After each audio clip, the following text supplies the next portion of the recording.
Hi, it's me again, Brittany. Um, so I'm having a problem, um, a very big problem, and it means so much to me. Um, I am, for those of you who don't know, I'm living with mild cerebral palsy, and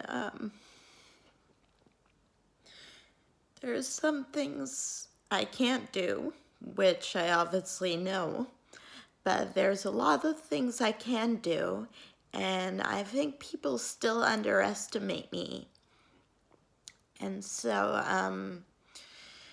I'm making this video because I um, I love acting. That's been one of my passions ever since I was about 5 years old, and I have lots of experience. I've done drama in school. I've done this acting program called The First Step, which isn't attached to my school. And I have done extra work. I was an extra back in 2016 for an unpaid film. Although I didn't get paid for it, it was really fun because it was my first time on a movie set. And the fact that they got to use me twice for 2 days in a row was really good. I liked it, and actually I got offered to be, because I had black hair back then, and I got offered to be in a background of a spin-off of Twilight. And so this guy who was an extra with me on the second day, where we all had to pretend we were listening to a lecture at the high school. And so he came up to me just as we were about to go on set, and he asked me if I would be interested in this opportunity, which of course I said yes to.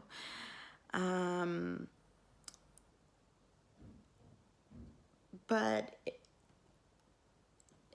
um, but my and then he told me what day it was, and he gave me his information, I think.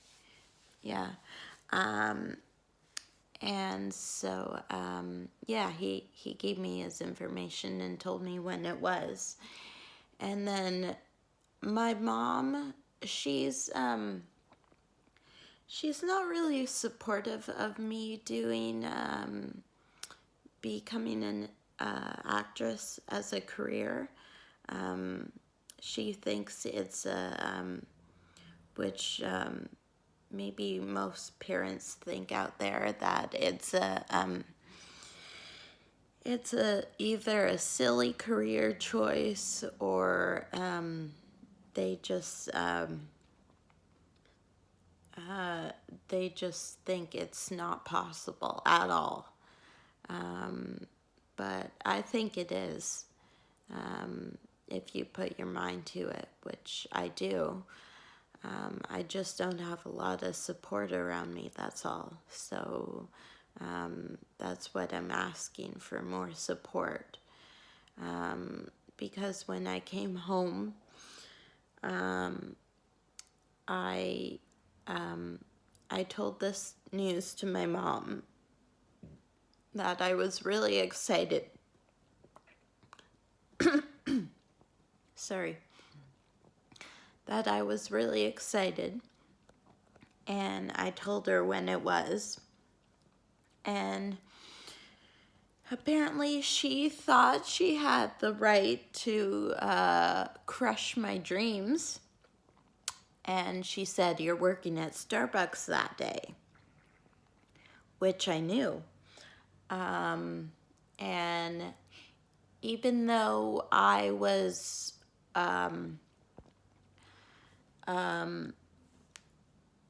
in my 20s, I was 22 then, and now I'm almost 29. And so even though I was legal to make my own decisions, she thought she had the authority.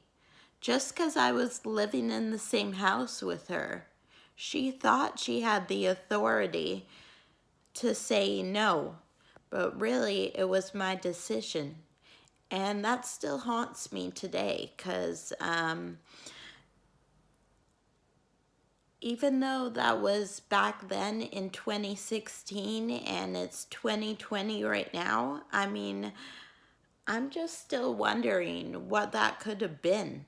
I mean, I could have been in a way different position than I am now, which is still jobless, sitting at home day after day, and getting rejection everywhere. And so, but like I would understand if it was a 9 to 5 job at like an office or at like a doggy daycare, which is also what I love. I love animals, which would have been fine. But, and I would be more understandable, but why I wasn't probably that understandable is because it was only for 2 days a week for as little as 2 hours. And for me, I want to work more, and I feel like I'm worthy to work more, even though some of those employees don't. But FYI, I actually am able to work more than just 2 hours. And so I don't really feel like I'm valued or appreciated. And I don't want to stay somewhere where I'm not getting valued or appreciated. And yes, it's about the money too, because I mean everyone wants to get paid, but it's more than that. But I'm just so tired of doing everything for free. Like everybody thinks that they can take advantage of me, and they think they don't have to pay me. But I'm just as worthy to get paid as you are. And so I don't understand. And like, I mean, it's, I need to pay for stuff too. Like, I need to pay for groceries. I need to help pay my rent. So I am worthy to get paid. So don't treat me like I'm just some like basket case or something that is not really, that's, that you're just going to put me in the corner and say, "Oh yeah, we're just going to give her like a pity job or something and she's not really worthy. And so we'll just give her like maybe like 2 hours a week." And I mean, we won't increase it no matter how much she asks. And no matter how long she's been here, we won't increase it. No, that's not how I want to be valued in this world or anything. So, so I argued with my mom, and but she actually, even though I was legal, and everyone knows I was legal. She knows I was legal. She made me go to Starbucks in the end, even though this was an opportunity, and she knows how much I love acting. And I mean, unlike Starbucks, Starbucks was, I mean, she has to realize Starbucks for me wasn't going anywhere. And I mean, this opportunity could have been going somewhere. Like, I mean, I could have been on this Twilight set, and then I could have met some more people who may or may not have approached me and said, "Oh, you look good for this so and so film. Would you like? Would you like to come be an extra?" And eventually, I would be moving up from an extra, which is what I want. Like a principal role, or like a supporting role or something, and then eventually a lead. But that will never happen now, because we'll never know. Because she made me go to Starbucks. And so I went to Starbucks, and but then little does she know, I quit a week afterwards, just because of what I told you. And so if she didn't say no to this opportunity, where I could have gone with the guy and it could have led to like other places, I mean, but it could have not have too, but we will never know, because that's, I mean, so what I'm trying to say is that if you're in the same situation as me, to like to try and because I believe life is a better lesson than parents even. So parents are just here to like help us, and I know clothe us and feed us when we're babies and learn a lot of things, but I think life is a bigger lesson. And so what I would have liked next time, if that were to happen in that same situation, but I'm not getting any opportunities for it, which is sad. But if that same thing were to happen again, one, I hope she would learn her lesson by now, because my birthday's tomorrow and I'm going to be turning 29, and she knows she can't do that anymore or any longer. And two, I hope that like also that next time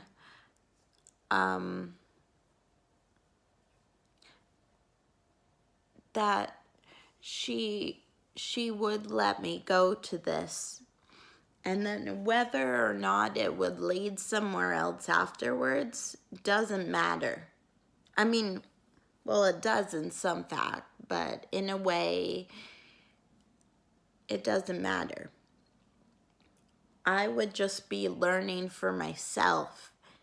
And like, if the guy says what he says he was going to do, that he had a Twilight film, which, I mean, people today are still kind of hesitant, but to me, it seemed like it was legit. And so, but I would have to learn that for myself. I would want the satisfaction to learn that for myself, not her, not anyone else. So,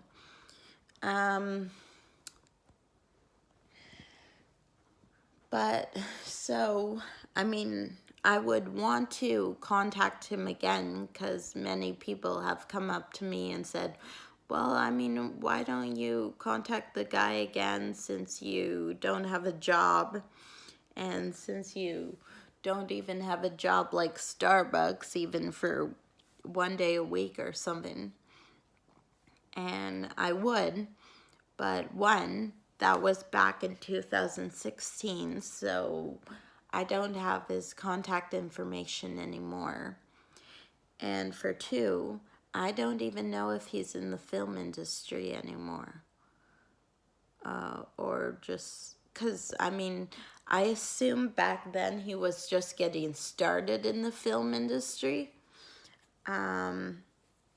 Which I wasn't so sure that I wanted to get in the film industry back then, but I knew because I didn't have an agent or anything, but I knew I wanted to audition for TV shows, commercials, and movies. Like, I've always wanted to do that ever since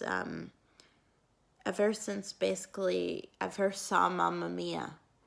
I knew I wanted to be in that because it looks so fun. And even before that, too.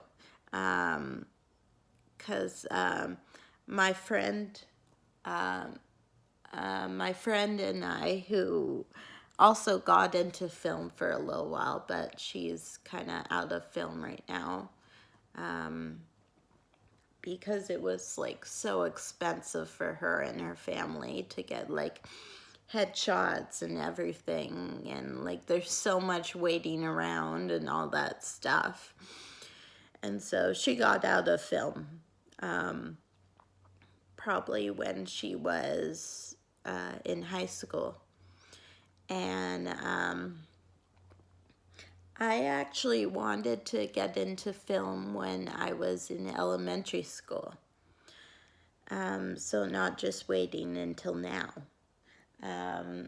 Because I always heard, even when I was going to school, how some people got agents, like auditioned for agents and got agents, and they were booked auditions for commercials and movies and stuff. And I always wanted to do that. Like,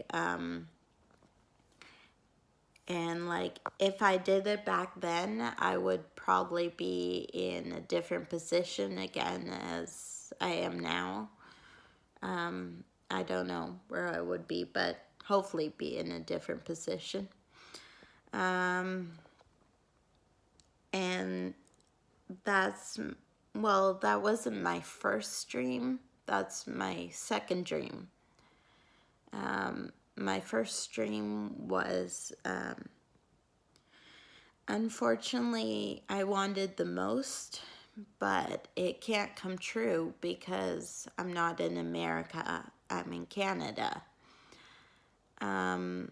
My first dream was that ever since I went to Disneyland my first time when I was 3 years old, I wanted to be a Disney princess in Disneyland or Disney World.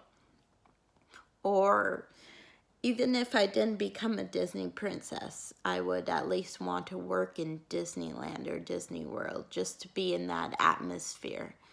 Because what could be better if you're a character than to pose for autographs and pictures and be in parades all day and get paid for it? And so, and I mean, I just love Disney so much. Like, I don't know where I would be without Disney. I would, yeah, I don't think I would really be here if it wasn't for Disney. That's how badly I want to work there. But unfortunately, when, like, I knew I wanted to do that as a career. But unfortunately, when you're that young, you don't really think about all the possibilities that could go with it, or all the things that it would take until you get a bit older.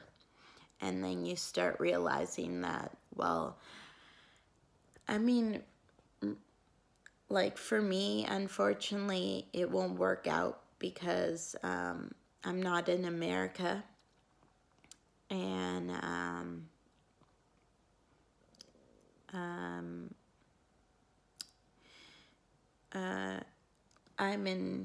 in Canada, and you would also some people mentioned a green card, but I know that's very hard to get and sometimes impossible. And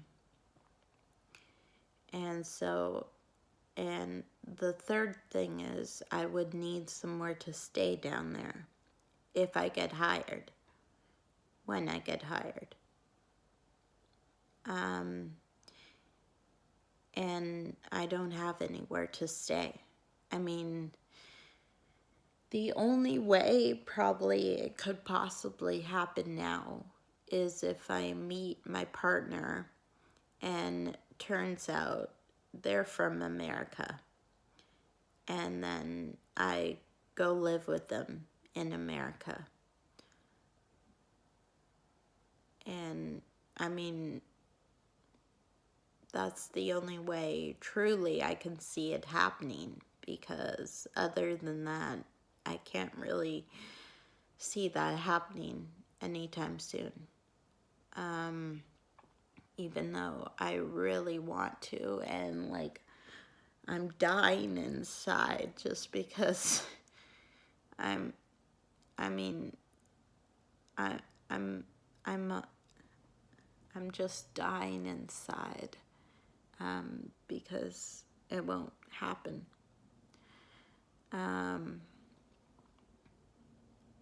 And just like um, just like being an actress and going to school for that, because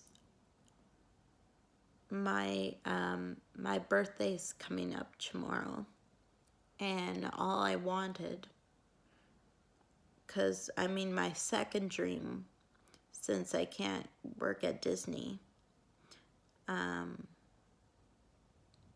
was to become an actress.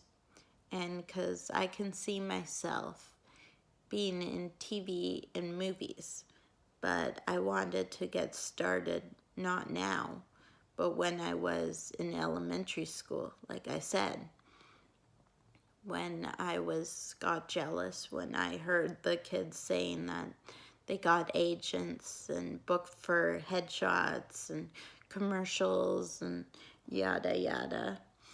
But unfortunately, my mom, like today, she still didn't support that. She still didn't support the industry as a good route. And and I didn't know there were other ways that I could become an actress. And because she was just getting a divorce, she's a single parent, and she didn't want to have to drive me around everywhere. And my brother never wanted to get into acting. He never wanted to get into the performing arts. But I always did, and I still do. And so, and I mean, that's, other than Disney, that's what I want in this life more than ever. I mean, I know people say we're only here for a short time. So, I mean, I just want to be successful and accomplish that. And just use my talents. Since I kind of lost the passion for dancing and I don't feel like dancing anymore. I just feel like acting. And I mean, I love singing too, but people don't think I'm a very good singer. And because, I mean, I've got lots of comments on an actress more than any other performing arts. Not just in Vancouver, but even in Toronto, where my other half of my family is. And they said, "Oh, you look like you can be in the movies," or "You look like you could be on TV. Have you ever thought of becoming an actress?" And also people thought I really would be because of my glasses. But so for my birthday, what I wanted the most, other than like a pet, because I've been really depressed about these things not working out and everything.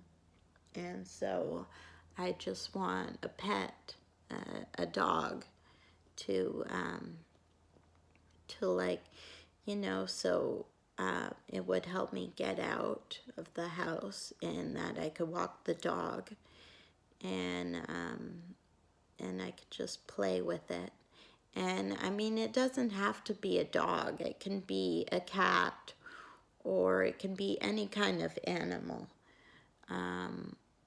Like even a hamster and a guinea pig. I mean, I love all animals. And I mean, other than acting, that's what I want to do as a side job. I want to do doggy daycares and to pet sit. But unfortunately, I have been rejected from those so far. So I don't know what to do now. And I mean, I also love, well, being a self-advocate, and I have some experience in that area too. So, so I would love it if there was a job opportunity that came up for that, or if you guys have any advice on that, or pet sitting, or if any of you have animals that I can pet sit for. I would just really appreciate that more than anything from the bottom of my heart.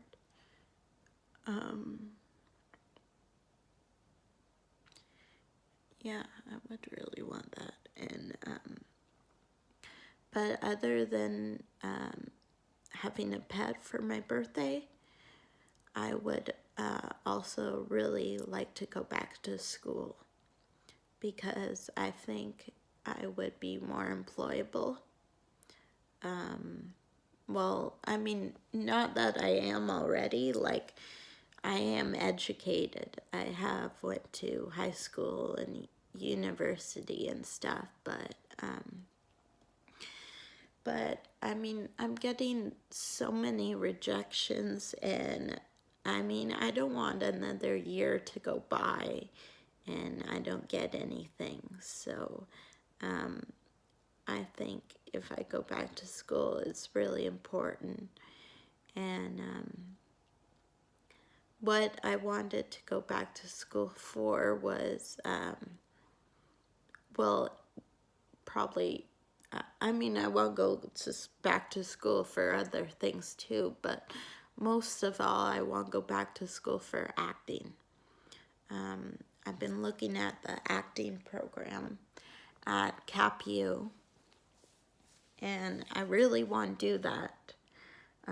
Like just to study acting, because I mean, all I know about acting so far is, I mean, even though I have an acting resume from when I was with my agent that I recently got rid of because she wasn't really any good. All she did for me was give me headshots, and she didn't even book me for one commercial since I've been with her since last August. And I mean, other than doing a commercial, because I mean, or sorry, an audition, is like, I've never really been to an audition to do my own monologue before. Like, I would have just, like, other than that's what I always wanted to do, I would have just wanted the experience. But, no. I mean, I didn't have one audition since I've been with her. And I mean, I just wanted the experience. And if I just got one commercial, I mean, that would have just satisfied me. Like, or anything would just satisfy me about that. But no. And then I met with this lady up in Merritt. I went on a camping trip with the Power to Be. And so we talked about it, and she's a part-time actress, and she gets auditions. Her agent books her for auditions probably a couple times a week, and I wanted that too. So I was talking to her, and I said, well, I have this agent, and I'm with Ignite, and so also I said that maybe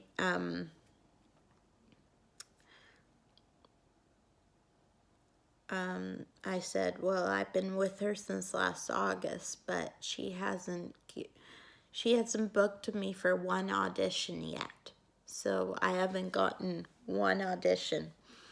And she said that's unnormal. And she said, well, maybe you should switch agencies. And so I thought about that ever since I was with her. And she told me the company she's at, and it's called Star something, I forget. And so when we got back to Vancouver, she said, well, I can talk to my agent if you want and see if she's getting any more people on her roster.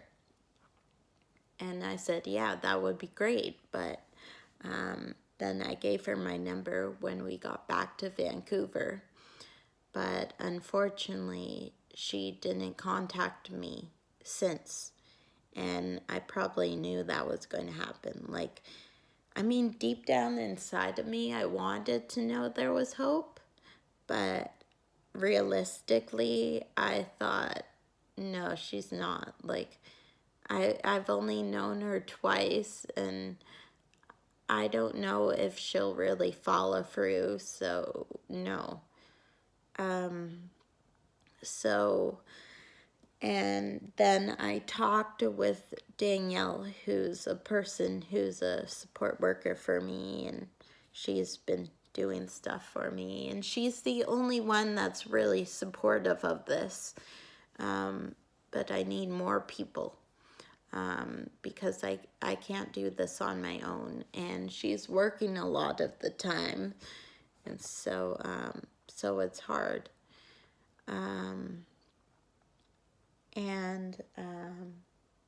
But she's the one that helped me get Brandy because she's the one who believes in my talent.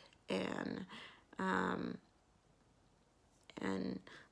she said, well, if you have a talent, then use it. I mean, not just keep it tucked away in a corner. And so she's the one who helped me get Brandy. And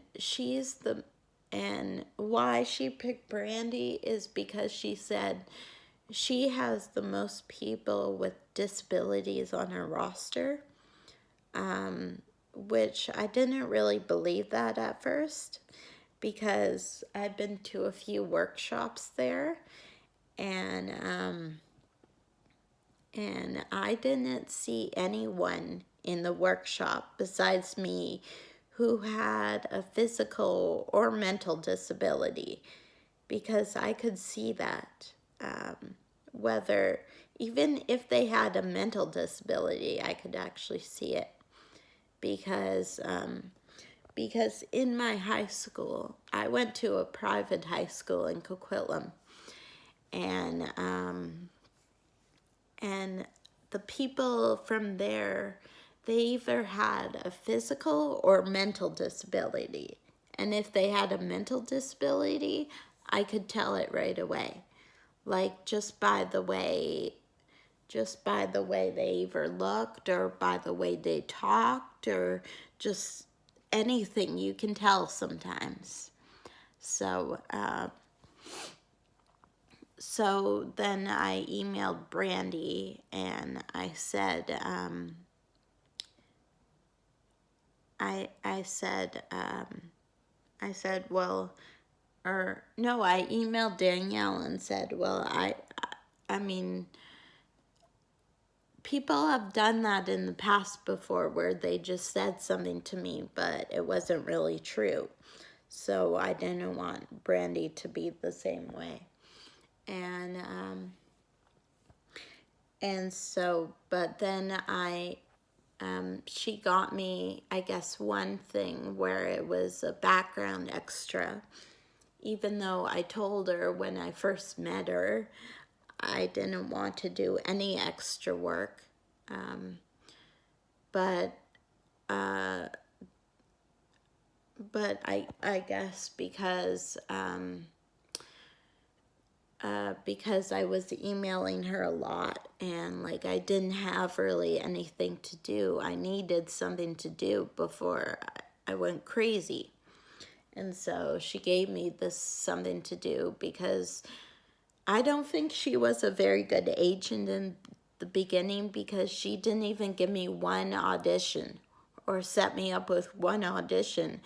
And realistically, I thought that's what agents' jobs were, not your job to look for auditions.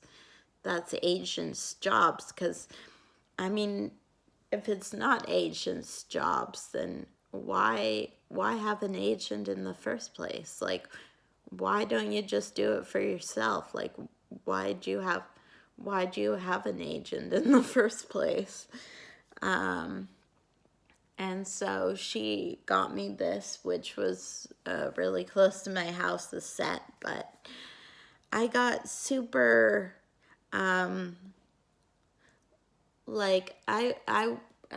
getting into makeup and wardrobe was like really fun. I love doing that and everything. I love like putting on costumes and wearing different things and all that stuff. And then, but in the end, they didn't even use me.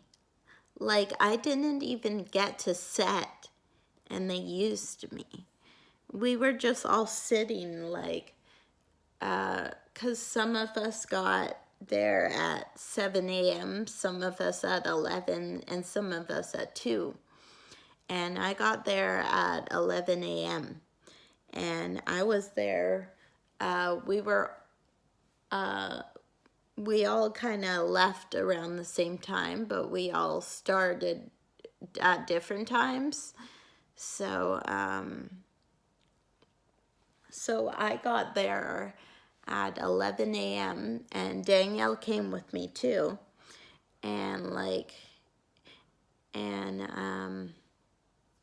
And to see everything was really, really great.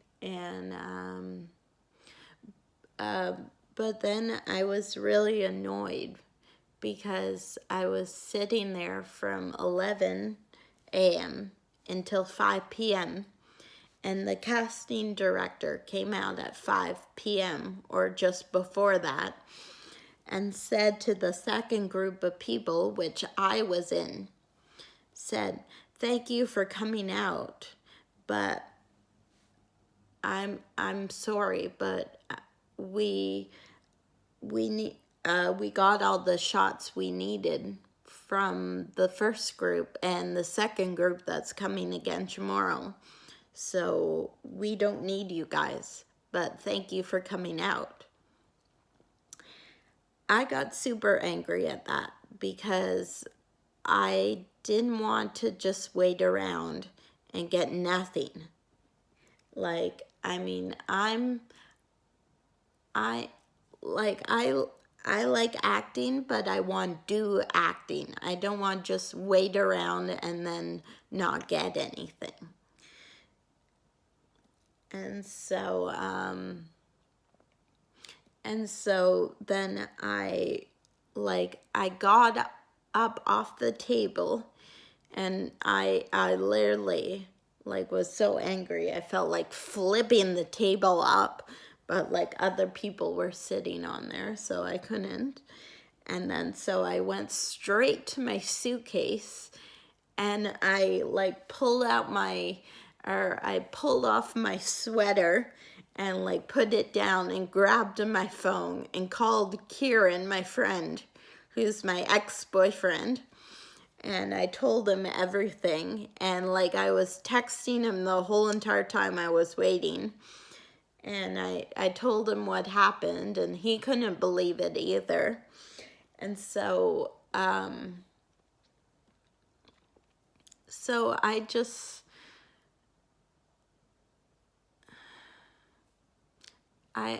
was super angry. And then Danielle, she was so chill about the whole thing. And she was when she was helping me back to wardrobe to get undressed, she's like, "Well, this is how the agency works and everything and blah, blah, blah." And telling me this whole thing. And I'm like, well, actually, well, not really, because if the agency is always like this, then why did back in 2016, when I was an extra and I didn't have an agent, I got used twice. And someone offered me the second day to be in another shoot that I couldn't be in. So and that was all from not having an agent.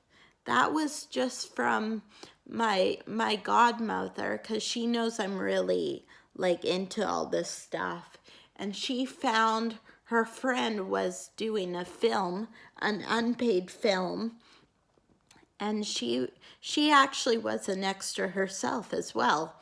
But she wasn't an extra on the second day like me, because they only needed younger people.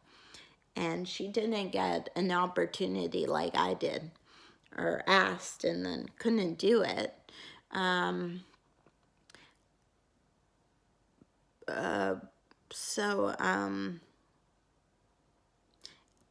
I mean, that waiting around, I didn't mind that waiting around, because that waiting around seemed to be a bit different that was waiting around and I got used.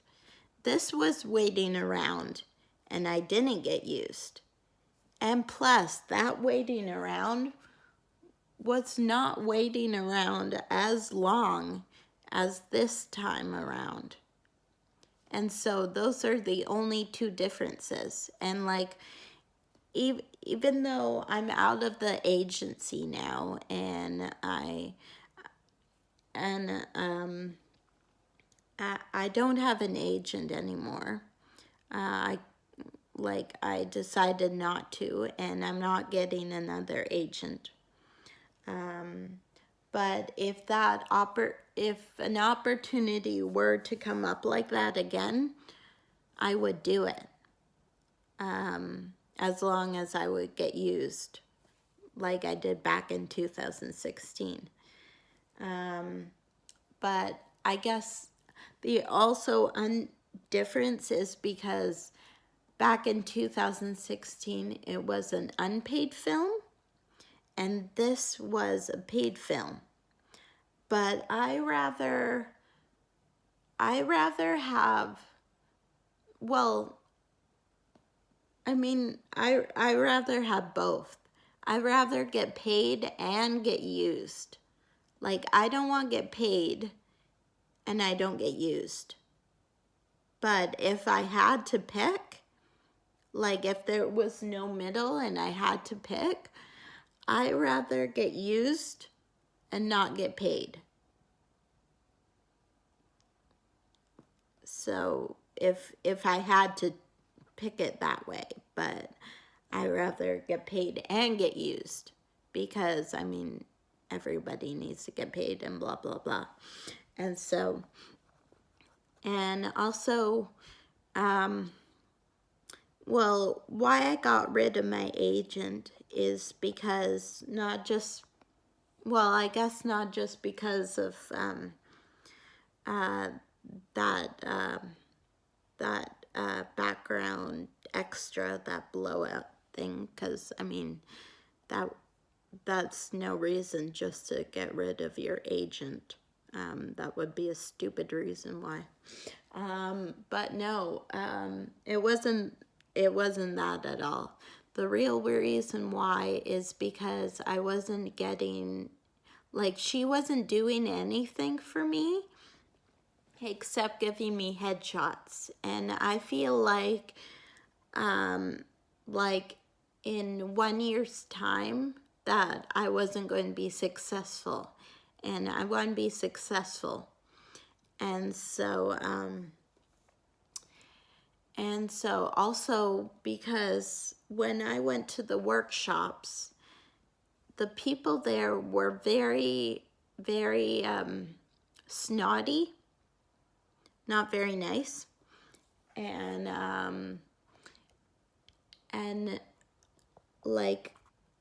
Brandy in the whole workshop, other than explaining how hard it is to get into the industry and all that stuff, and even big actors struggle and everything, and having guest speakers. But other than that, other than her saying all that, she also said to us that having support, having connections in this industry is really important, because you can't do it all yourself.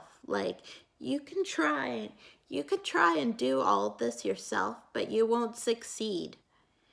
And I want to succeed, and I want to be successful, just like all of you do. And I'm no different in that way. And so that's also why, because of that. And I, even every time I went to, because I wasn't making any connections, and that's really important. And so then I talked to Brandy about that, and she's like, well, it's not that people don't want to help you. because like mainly a lot of that stuff is on the computer. And like my mom, she raised me not to know a lot about the computer. Like she's bad at the computer, so I'm not very good at the computer. She didn't raise us that well in that part. And so oh, and also it's probably also because of my mental disability too. I'm not sure. But also so Brandy said, oh, well, it's not that people don't want to help you, but it's just that people are like too busy chasing their dreams. And so my response to that was like, well, what the hell? Like, I mean, everyone in this world has dreams, like whether they're big or small, like whether they're wanting to become an actress or to become a singer or to become a dog trainer or anything like that. Even to work in an office, because I mean, surprisingly, that could be a dream. I mean, I don't ever want that, but that could be a dream to some people. So anything could be a dream, basically, that you want to. It's just what you want to and what your passion is and what you want to pursue in this world. And so I just said that back to her. I'm like, well, we all have dreams, no matter what they're in, no matter if they're in acting or if they're in anything else. Like, but that shouldn't matter. I mean, they shouldn't be so busy not to help out with other people's dreams. Like, if they're struggling and need help, like, I don't believe that it's a dog world out there and everyone's there to fend for themselves. Like, I believe we're all here to help each other out, no matter what it is, no matter if it's big or small, just to, help each other out in any way we can. And so, yeah, so that's why I left.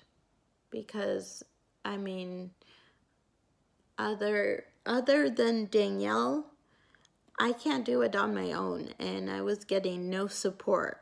And Danielle, I mean, helps when she can, but she works a lot. So, I mean, like, I need someone else who doesn't have, like, I know, 3 jobs going all at once, or like 4 jobs going all at once, or anything like that. So, that's also why a big reason why I did that, and why I don't want to go to any other agency is because I think they'll all just be the same like that. And because I like acting so much. Like, I don't want to get rejected so many times. Like, I'm already getting rejected from like doggy daycares and pet sitting and all this other stuff, and even working in the Disney store, which, I mean, was my first passion anyways.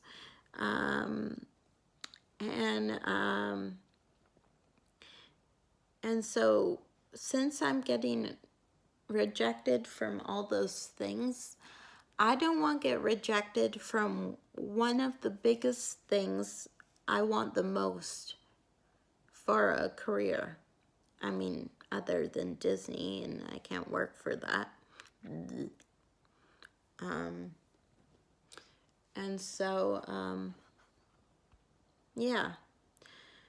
So that's why I did that. And so what I want to do next is get into theater acting, because I know that's where most most of the people in my position go to if they're still passionate about acting, which I am, and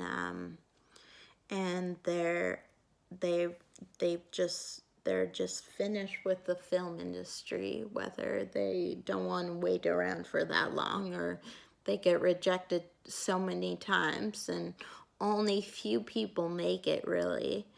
And so most people get out of that and go into theater acting, which I want to do. But I need your help because I don't know a lot of theater groups and theater, especially theater jobs, because just because I'm not in the agency anymore doesn't mean I don't want to get paid for being an actress. Like, I want to become a paid professional actress. And I mean, being on stage wouldn't be my first choice, because I could see myself on movies and TV shows and commercials. But since that's not going to work out, unfortunately, then this is the next best thing. Just like I can't actually be in the Disneyland park. And so yeah, but why I want to go back to school and study acting is because really, like, I know I say I have a background in acting, which I do, but that's just from drama at school and from I have done some theater acting when I was on Gabriella Island, Kids in the Spotlight.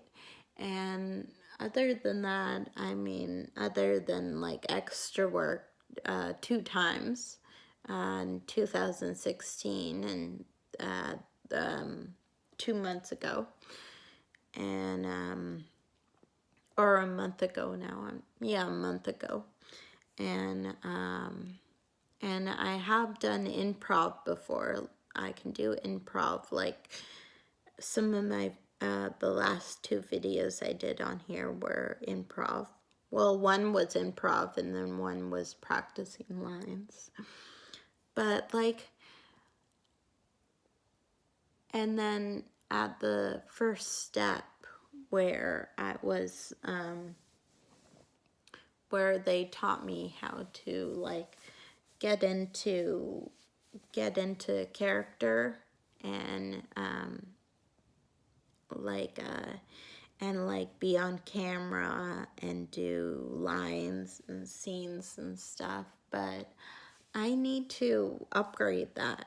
And so that's why I want to study acting, because I mean, if I want to get into theater acting and paid theater acting, which I do, um, even to even just to get an audition, for like even if you see like a job description, you're still going to need to audition for that. So whether it's for TV or stage, you're still going to need to audition. And so, but I don't like, I don't know how to audition and how to come up with my own monologue to audition. And so, like, all I know how to do, like, is to, well, do improv. And then to, like, when someone hands me a script, I can read that and memorize that. But, like, other than that, that's basically all. And I need to relearn how to get back into character. How to really know what it is to get back into character and know what the character is feeling every second, like, because the character can change their feelings from one scene to the next scene to the next scene. And I don't know how to do that. And I don't know how to like cry on cue or like not. And that's what I want to learn. And like scene study and all that stuff. And that's what I want to learn. So I really, like, other than an animal, that's what I really wanted for my birthday. But it seems like I can't have that either. So it's like, what am I going to do now? It's like a bullet is coming at me in so many directions. And like,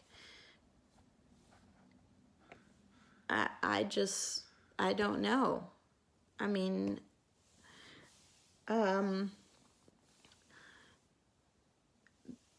because I mean, she won't even let me have a chance to apply and see if I would even get in. Because, I mean, I just want a chance to apply and see if I would actually get into the program before dealing with all that money stuff.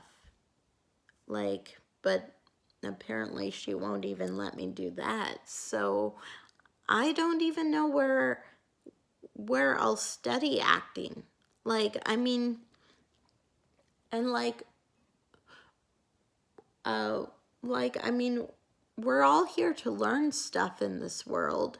And so I want to learn about acting now. And like what it takes and all that stuff. And so, and I mean, whether I still like it in the end, I mean, which I know I am going to like it in the end still, because that's my passion. But I'm saying even if I don't, because I lost the passion for dancing, doesn't mean I still don't want to learn. Like,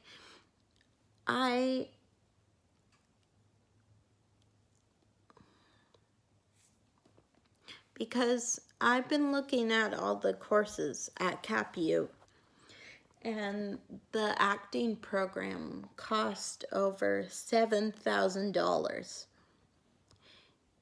And so, well, actually, there's two of them. There's acting for stage and scene, and then there's musical theater, which I would want to do the acting for stage and screen. But I would possibly want to do the musical theater too, but since I said I'm not very good at singing, but I like to sing. But I mean, still, they're both around the same price for the tuition for, it's just that the acting for stage and screen is for about, for 2 years, and the musical theater is for 6 months.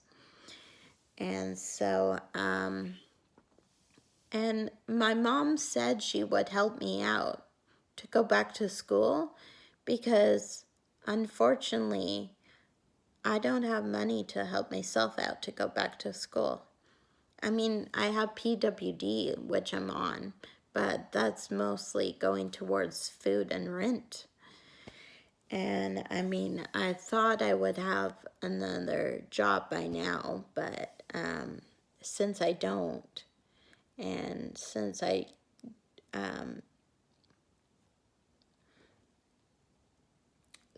still don't have another job now to like help out with the family stuff, then but not just the acting program, but like even all the other programs I looked at CapU are just as expensive or even more. Like some are like $14,000. And then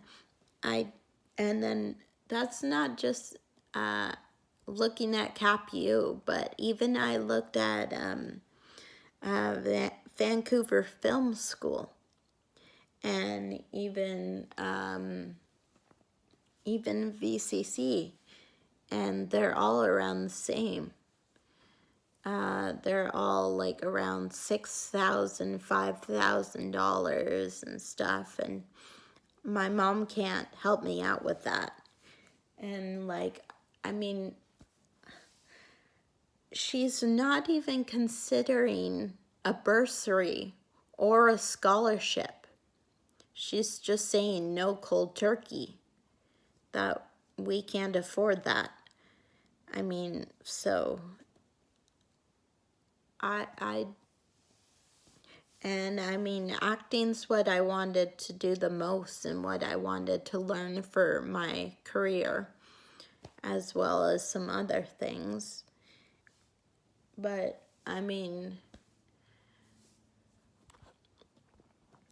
now, I mean, it's like she doesn't want me to be successful, and she doesn't want me to be more employable. Like, how am I supposed to be more employable if I can't go back to school?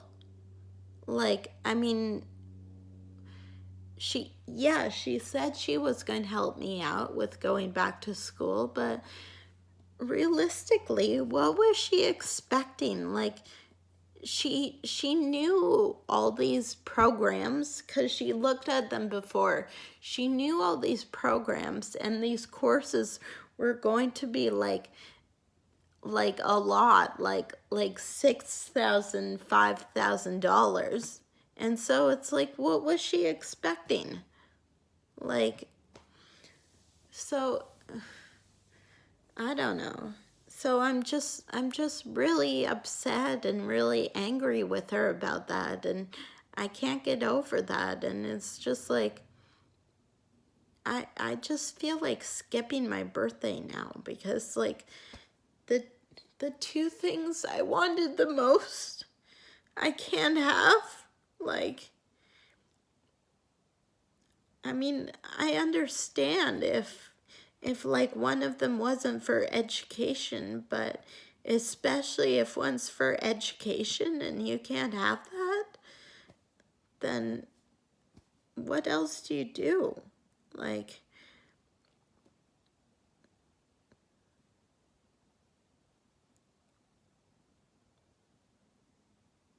so that's why I just feel like skipping my birthday now.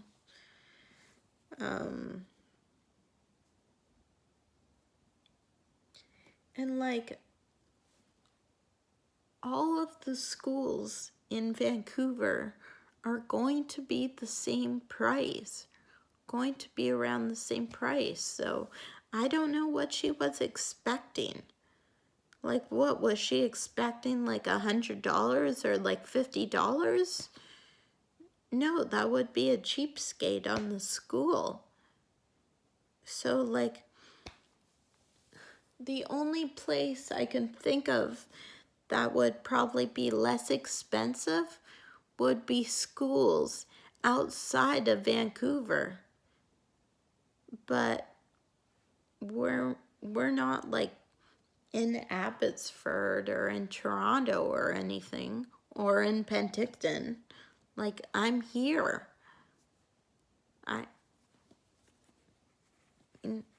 I can't even go anywhere because of a plane ticket. I mean, it's just bullshit. Like, I don't know. I mean, I still want to go study acting, but like, where am I going to study acting now? Like, or like anything else, like dog training or anything. Like, do you guys have any advice? I don't know. I mean, I truly believe my mom doesn't want me to be successful, and she doesn't want me to be more employable. Because if that were not true, and she wanted me to be more successful and more employable, then then she would have helped me do this with the money, helped me do anything with the money, helped me, like, yeah. And so I just feel like, I mean, it was different when I was younger. And because I guess my dad was helping her out, because she doesn't have a lot of money in the first place. And my dad was a project manager and he had a lot of money. But unfortunately, he's out of the picture right now. So like, I mean, moving forward, what's it going to look like for me? What does she think it's going to look like for me? That I just, that people don't want to hire me because I'm not employable and I haven't upgraded my education, and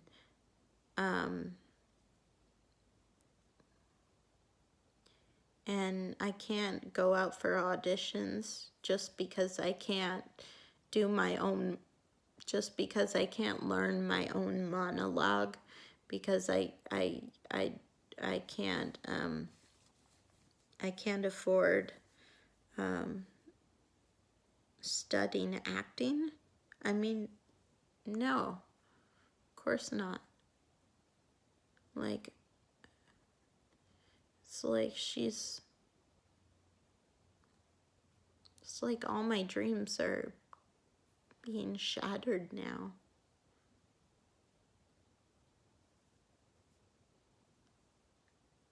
And they shouldn't.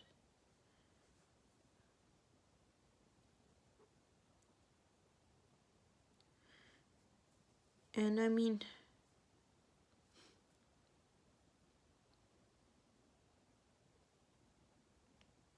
maybe if I was a great singer like Dolly, I could get in that way. But I mean, because Dolly had less money than we do. And I mean, yet she's like one of the most successful people now. Like, I just want to be successful in whatever I do. And I mean, I thought parents wanted that for us kids no matter how old we got. And they would help us out with anything to be more successful or to be successful. But I guess I was wrong. I guess that's not how it works. And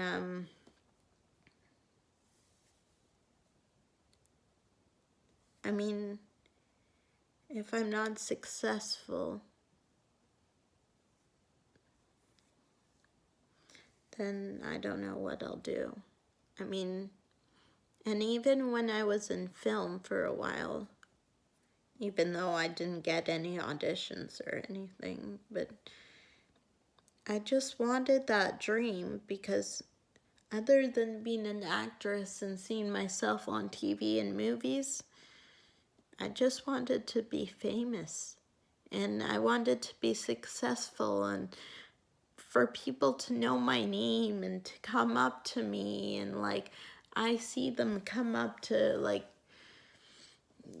actresses and singers, whether they're local actresses. And I wanted that too, but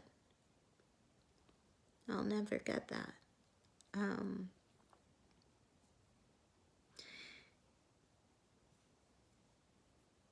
And I mean, Dolly, one of my favorite people, she she came from a family of 12, and she didn't have much money.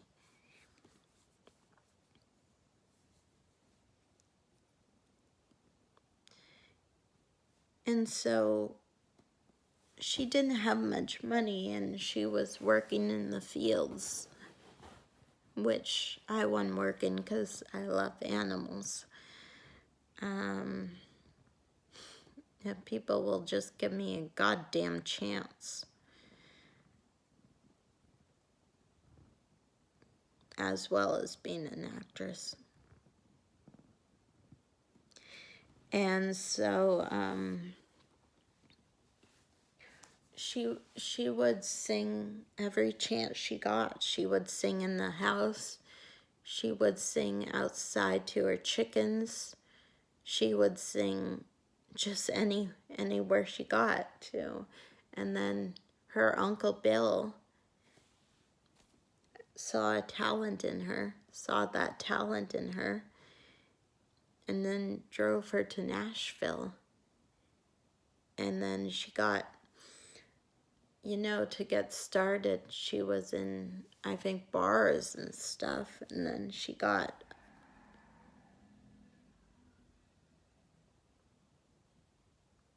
it was scary, I heard something outside.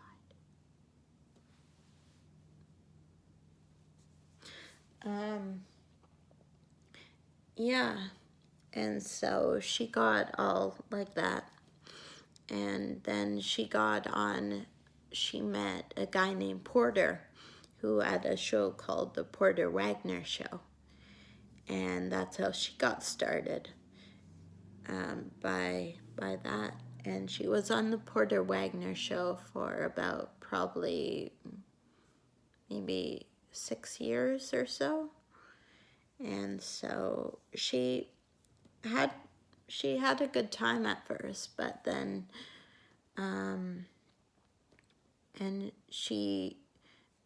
eventually she wanted to go solo. But she didn't know how to tell Porter because she was still in contract with him, and she didn't know how to break that contract. And so she sang him a song called I Will Always Love You. And so most people out there probably still think I Will Always Love You is a romantic song. But it's not.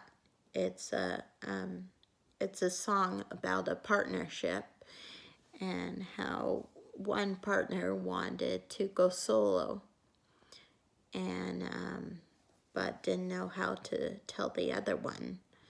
So then they wrote the song. And so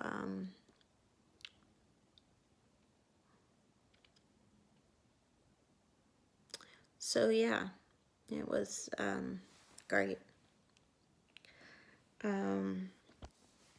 And so she wrote it when she got home.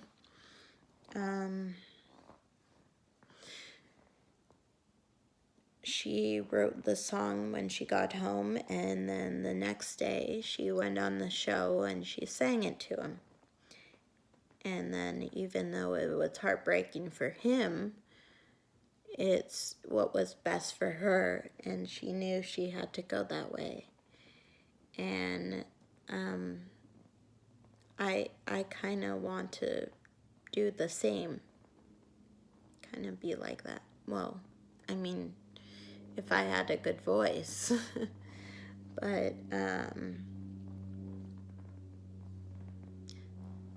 But yeah,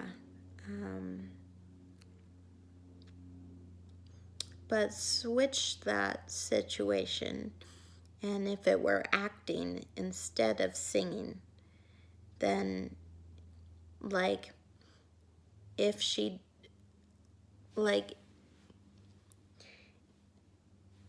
if she had someone who knew about acting instead of singing, then that could work.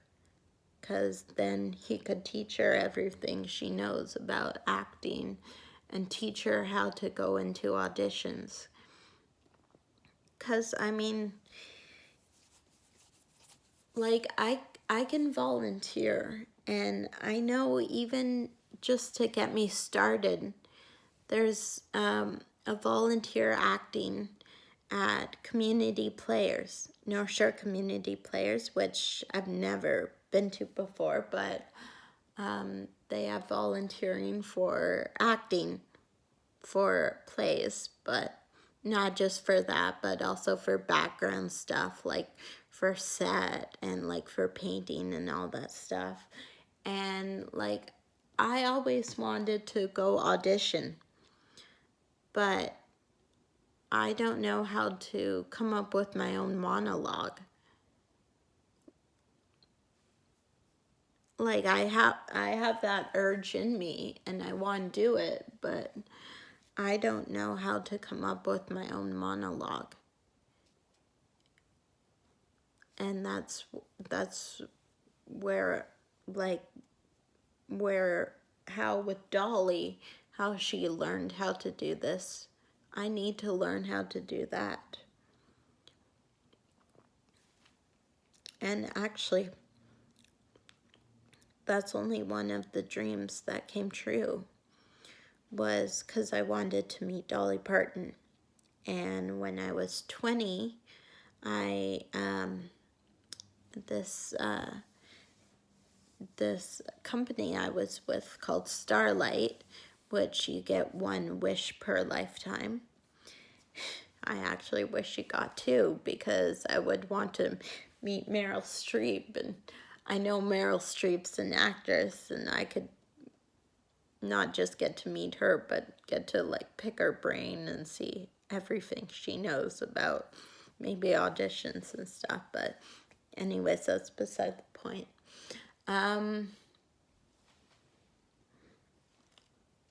The point, I got to, they flew us, me and my family, down to Nashville. And, well, except for my brother, who didn't really want to meet Dolly because he thinks Dolly sounds like a camel, which is not very nice. And plus, he was traveling then too. So,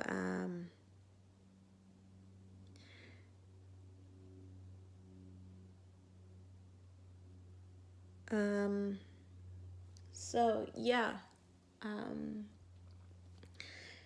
So I got to meet Dolly, and I got to sing with her I Will Always Love You, that same song she sang to Porter Wagner to break their contract.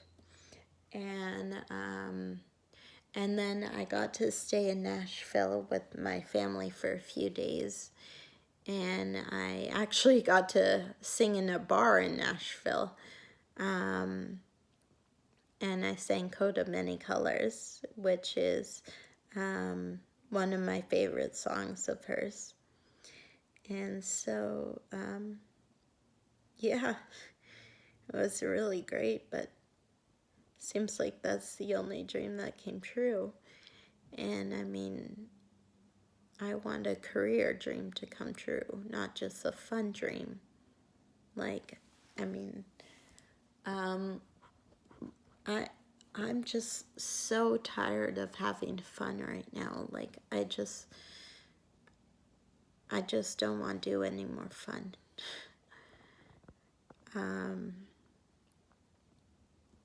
And so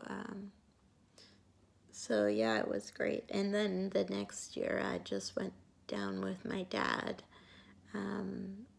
to go down to see Dolly's parades, which she's in every year. Well, every 2 years. And I got to go to this Dolly fan club and meet some really nice people there. Well, I mean, only probably one of them was nice to me, but the rest of them were not very nice. I mean, you think they would be nice considering Dolly's nice and they're in the fan club, but guess not. And so, yeah, that was great, but that was the last time I was at Dollywood. So I really want to go back to. I miss it a lot, as much as Disney. Probably not as much as Disney, but the last time I was there was in 2012 when her, around the same time as her new movie was coming out, Joyful Noise, which I actually haven't seen for a long time. I may see it tonight.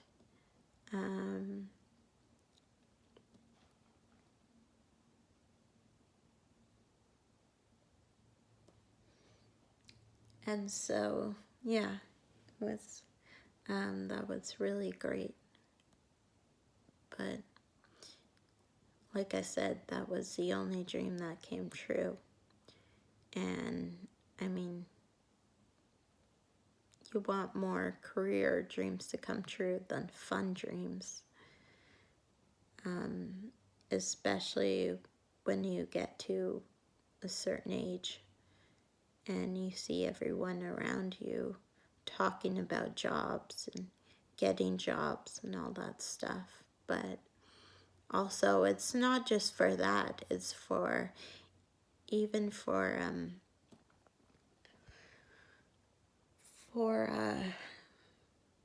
dating. That's another thing that's been on my mind for a long time. I've been on different dating sites like Plenty of Fish and all that stuff, but all the dating sites seem to cost money. Like, which, I mean, is a lot, but at least it's, I mean, unlike school, at least it's affordable. And but I mean, I don't think I believe in that. Like, I don't want to pay all that money just to message someone. Like, cause some of them are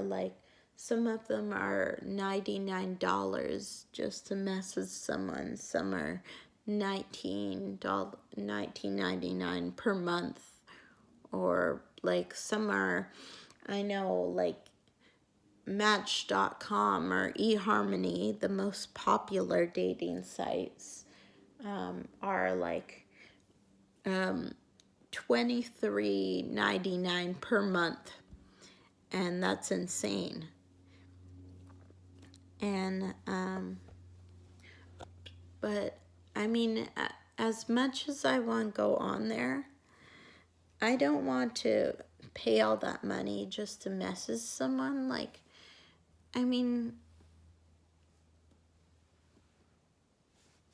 what happened to how it used to be? Like, what happened to how it used to be? What happened to just, just going to a coffee shop and meeting someone instead of everyone always on their phones, or reading a book or a magazine, or doing something to try and avoid talking to other people? What happened to that? Like, we're all just in our electronics nowadays, and it's all electronics. It's just sad. And I mean, some people don't know it. Like, some people can't do that. Like I can't do that. Like my mom can't do that. Like there's some people out there who just can't do it electronically, like not just dating sites, but everything. And so it's yeah. But anyways, I didn't want to go on there and pay that money just to message someone. So I was checking all the dating sites that didn't cost any money. And so what I found was Plenty of Fish, which my dad has been on before, and that's how he found his wife. Not his wife he has now, but his previous one. His wife he found now. He found at a lawyer's office when he was getting a divorce, because she was getting a divorce at the same time, and they met they met through their lawyer people. I don't know what you call them. In the elevator, actually. So I guess you can meet anybody anywhere. So that was kind of surprising. But yeah, I mean, other than that, he's been on Plenty of Fish for like years and years, like even when I was in high school. And I was on Plenty of Fish for about probably, well, I tried different ones. I tried Plenty of Fish. I tried Tinder. I've tried, well, other than, I mean, finding out you have to pay for money, then I tried all the other free ones. And so I tried these ones, and but unfortunately, none of them worked out. I'm off Plenty of Fish now. I'm off Tinder. Because I wasn't getting much luck. Not many people were messaging me, especially after I made a profile. And after I made a profile, and the most guys, well, most of them, they only wanted either sex, and that's all, or they, which is really mean, I think, they only wanted people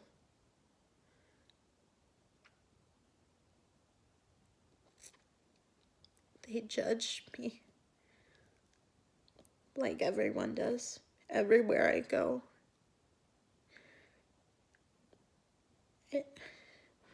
All I want is just a break, like, so I can just get respected and get some worth, but no one's giving me a break.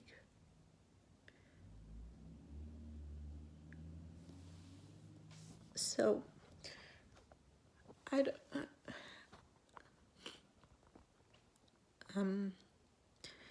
but they wouldn't message me back, because when I told them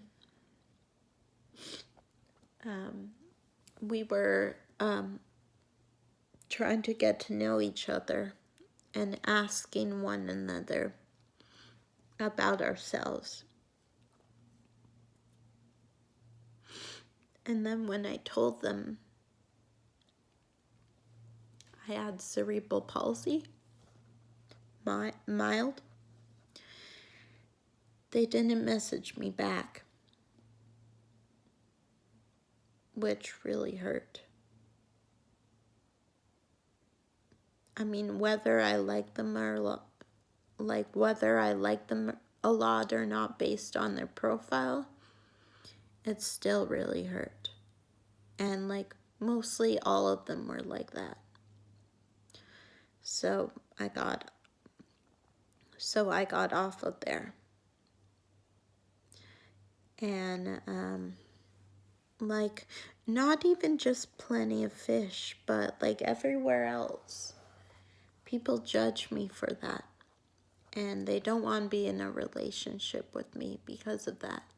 Because they think that I'm just a weakling and that I can't do anything for myself and that I'm going to be a burden. And those are not good things to hear. Those are not things you want to hear in a relationship. A relationship is supposed to be based off of love. I believe it is. I mean, it shouldn't matter what you look like on the outside. It shouldn't matter whether you're in a wheelchair or whether you're low functioning, high functioning, whether you're in crutches, whether you have a brain injury, whether you have autism. All of these things shouldn't matter. What should matter is how kind you are and about your heart and about if you're going to care for the other person and that they would love you for you and that you have someone to come home to every day, all day, and every night.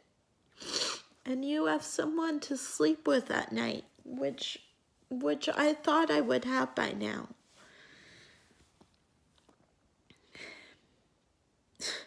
That's why I have a lot of stuffed animals in my room, because I'm tired of sleeping alone. I want someone to sleep with. I mean, since these crappy jobs are not working out, I mean, at least I would want someone to share with, to cry with, to be with.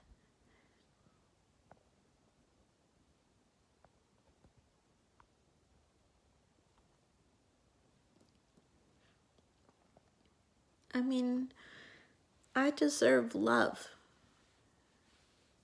just like everyone else. I deserve love. I deserve to be cared for. And I'm yearning for that. To just find love anywhere.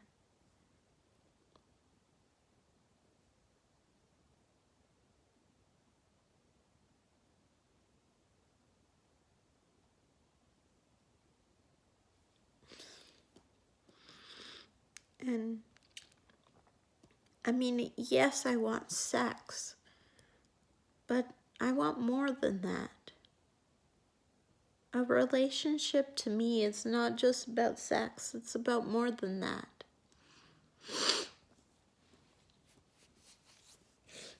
And then, I mean,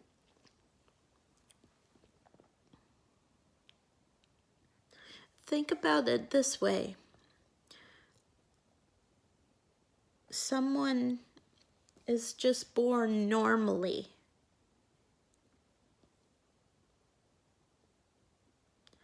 Someone is just born normally and can go to school, go to university, take classes, work, do everything.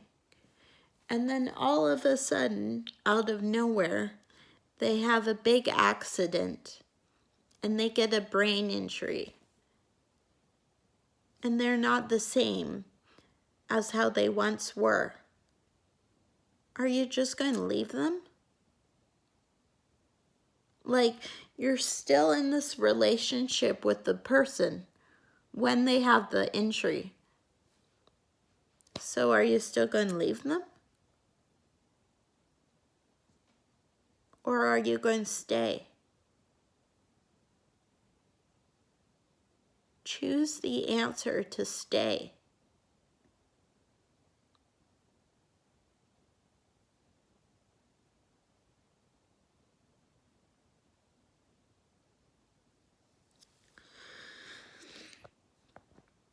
I mean, because if you don't, you're a dick.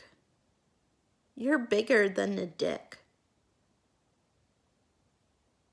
I don't even know what to call it. If you do that to someone, that's destroying them.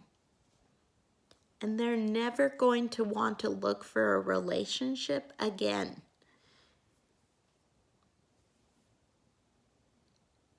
And if you destroy one of them, you destroy all of us. Because we're not that different. Whether you're born with a disability or you get it later in life, it doesn't matter. You should still be with the person no matter what. Because otherwise, that's not what love is, guys. That's not what love is. I mean, if you want to be an asshole your whole life and do it like that, go ahead. Not going to get very far in life.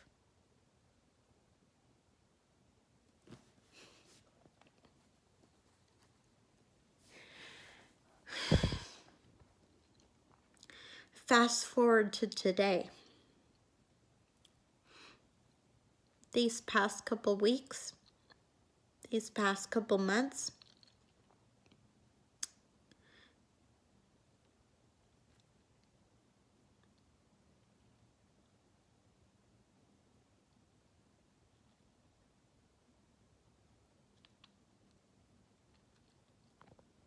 still looking for a job.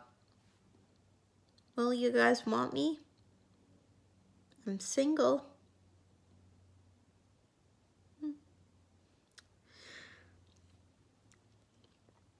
Now, the reason I say that is because from Plenty of Fish, I went on to Facebook dating. And I've talked with a few people on there. I would say more than 5 people. And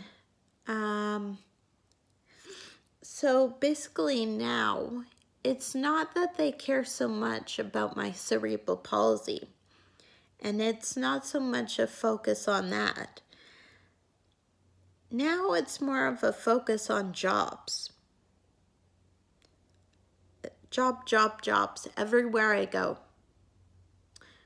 Oh, what do you do? What do you do? Oh, I'm an engineer. What do you do? Oh, I'm a doctor. Oh, what do you do? Oh, I'm a scientist. Or I'm a receptionist. I'm a psychologist. I'm a counselor. That's what I get almost every day, and it's so overwhelming. And it's like, do you have a job yet? Do you have a job yet? Do you have a job yet? No. Stop asking.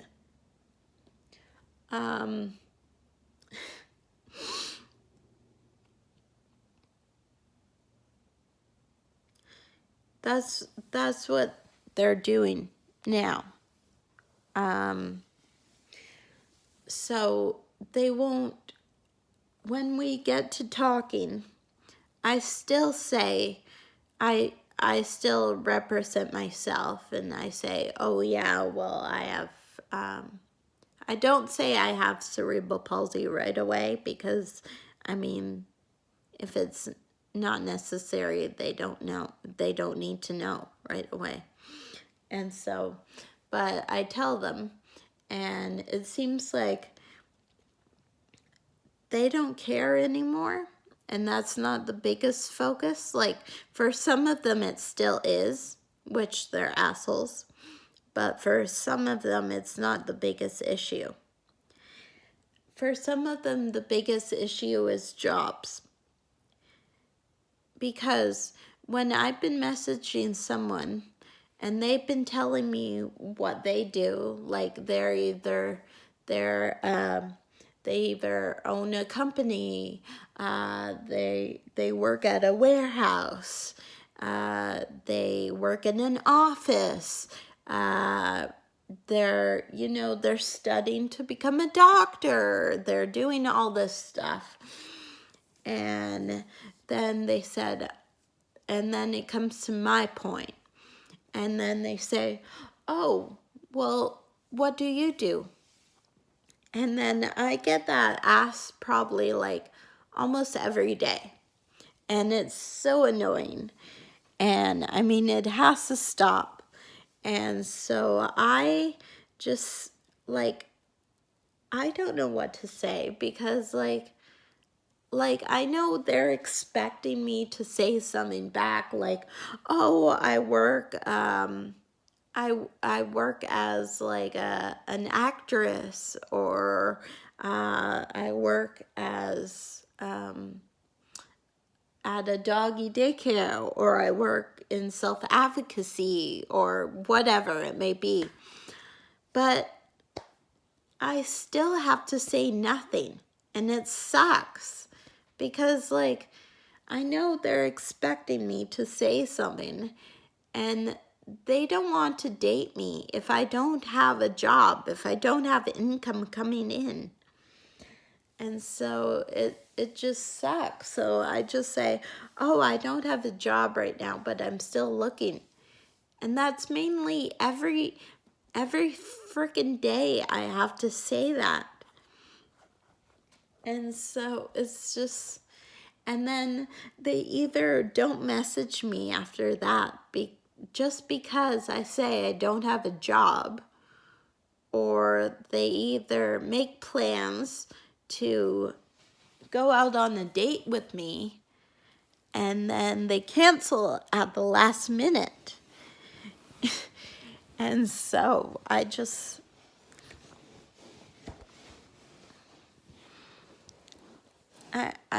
don't know.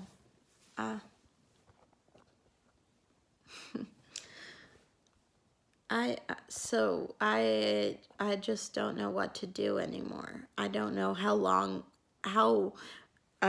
more long it will take, because I mean now I have 2 for 2 bullets coming at me. I have they won't date me because I have mild cerebral palsy. And they won't date me because I don't have a job and I don't have income coming in. So, I mean, that just doesn't make sense because, I mean, all of what I said before, love is love. And so, I mean, and plus, just because you don't have a job now doesn't mean it's going to last until you retire. So they shouldn't be so afraid of that.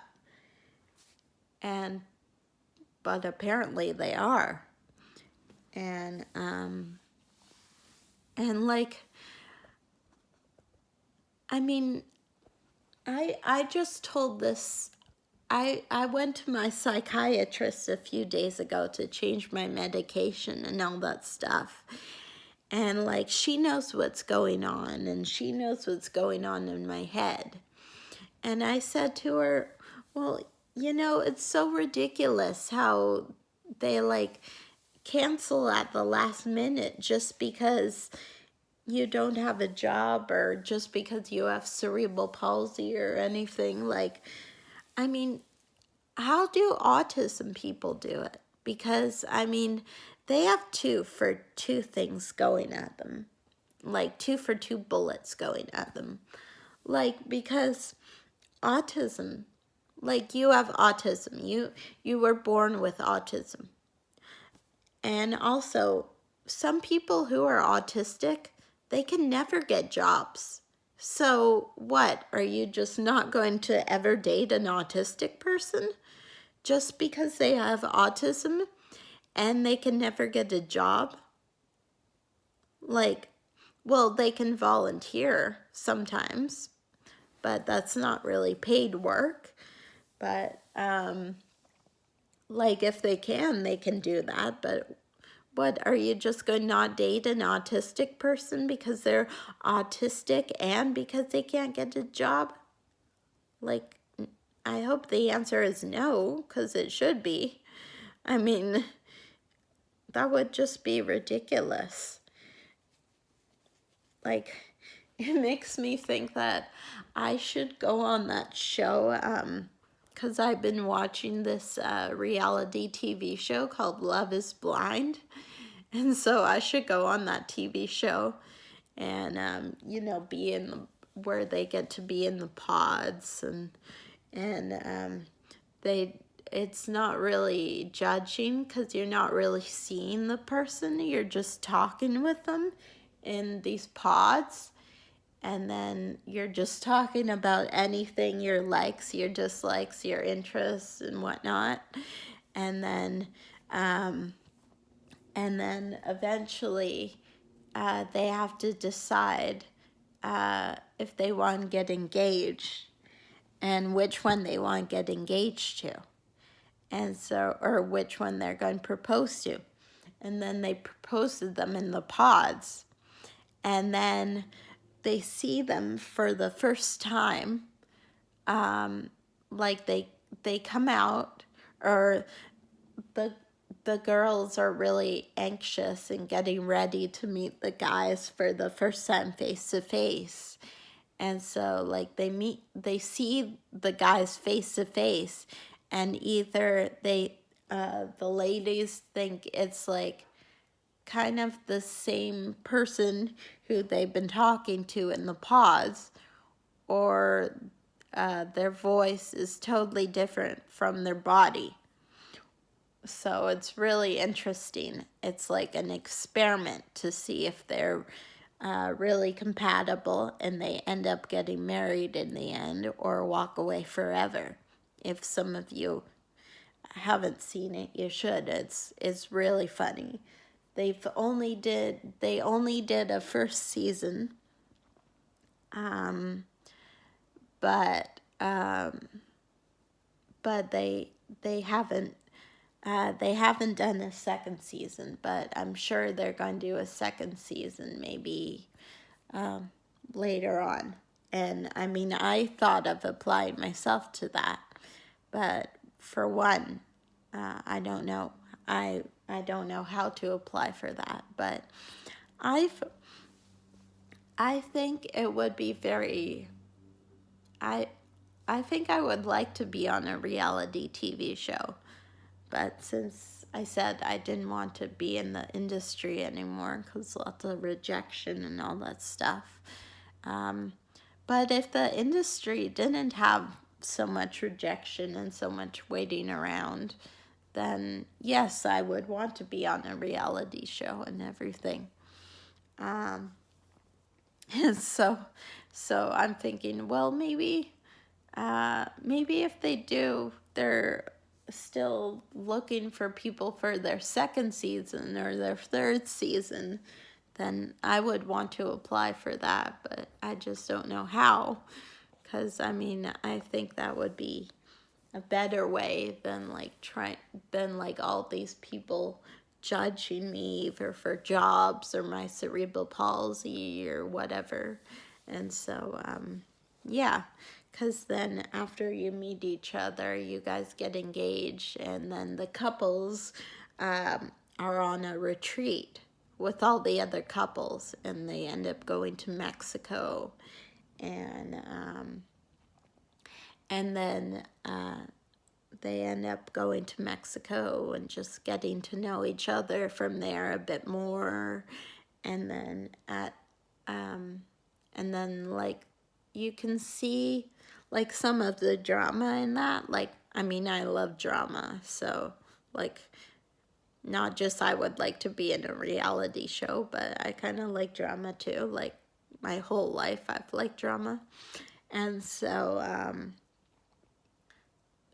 that's probably why I want to get into acting, because I like drama and all that stuff. Um, and then so once they come home from Mexico, then they get their phones back and their electronics and everything. And they want to see in the experiment how they deal with the real world, like coming back from like their retreat or their mini honeymoon before they get married. And with all like the distractions and everything. And so some couples were actually fighting more than others, which was interesting because you wouldn't think in the beginning that those couples would be fighting. And so, and then they get to meet the parents. Like the girls get to meet the guy's parents, and the guy's parents get to meet the girl's parents. And some of them, they don't like each other. Like some of them do. Like some of the partners don't like the parents, or some of the parents don't like the partners they chose, and why they chose them and stuff. And that, like, telling their parents that that this was just an experiment, and they were in Mexico, and well, especially if I was on a reality TV show like that, then I would get to go to Mexico, which would be nice, because I definitely need a vacation right now. And so then in the end, when it's their wedding day and they walk down the aisle, they choose based on the experiment whether they want to get married or walk away forever. And then some of them actually want to. And then it was funny because, like, all of the series, when I was watching it, because I started watching it at my friend's house who has a new kitten, and I was just playing with her new kitten, and her husband were watching the show. And then I got into it, but they started on the wedding day, and so I didn't know what was happening. So I started from the beginning when I got home. And then it was so addicting, I couldn't stop watching it.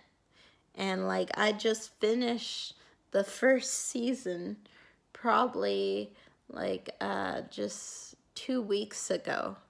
It's so addicting. And like, you can't stop watching it. Like, you just have to see what's going to happen next. It's like one of those shows. And so then, and I really thought in the beginning that some of the couples were really strong and they would stay strong until the wedding.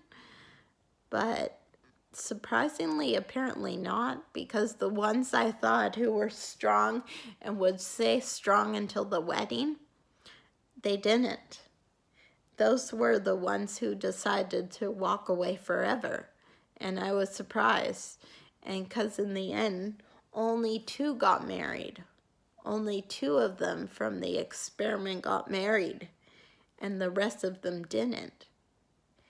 And so,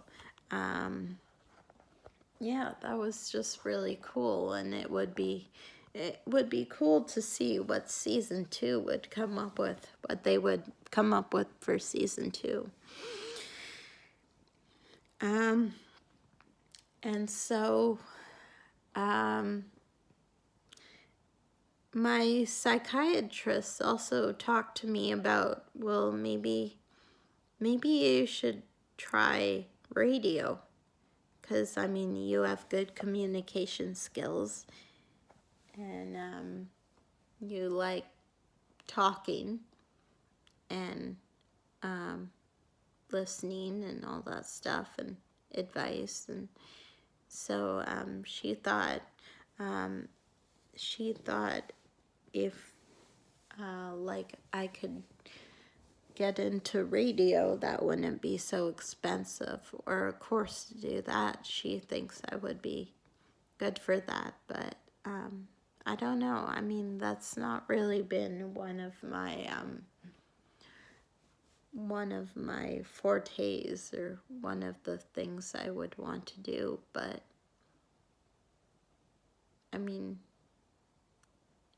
I did just think about radio when I was like walking by a radio place station a few days ago when I was going to my psychiatrist before. So yeah.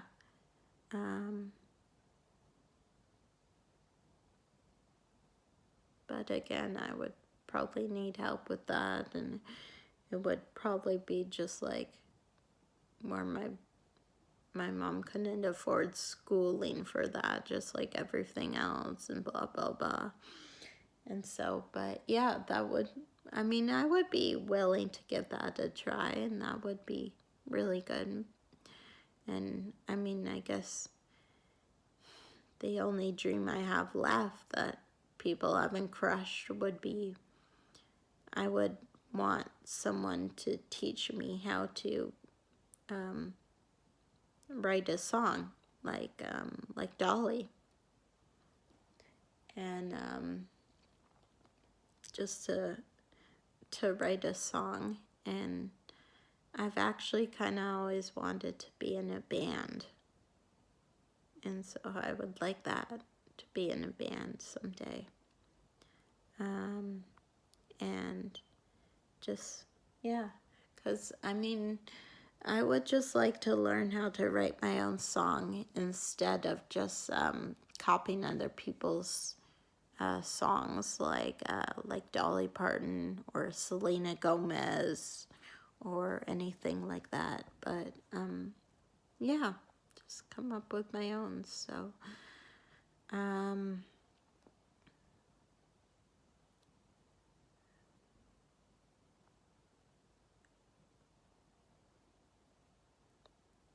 I think I've done enough for today.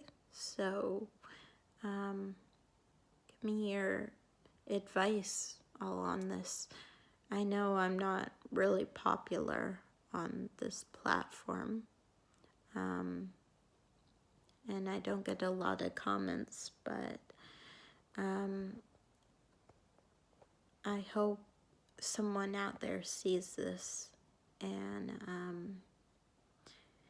that can help me and support me in any way.